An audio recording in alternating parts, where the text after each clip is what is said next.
السلام علیکم پیارے بچوں، کیسے ہیں آپ سب؟ میں امید کرتی ہوں کہ سب خیر و عافیت سے ہوں گے۔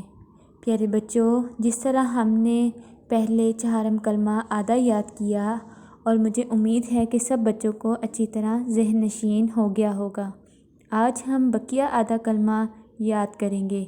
آئیے سب بچے پڑھیے۔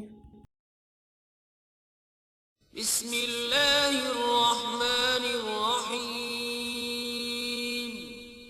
شروع اللہ کے نام سے جو بڑا مہربان نہایت رحم والا ہے۔ ذو الجلال والاکرام بیدہ الخیر وہو علی کل شیء قدیر۔ ایک بار پھر دہرائیں گے۔ ذو الجلال والاکرام بیدہ الخیر وہو علی کل شیء قدیر۔ پیارے بچوں، آج چوتھا کلمہ مکمل ہو گیا ہے۔ اس کلمہ کو اب بار بار دہرائیں تاکہ آپ سب کو اچھے طریقے سے ذہن نشین ہو سکے۔ اللہ حافظ۔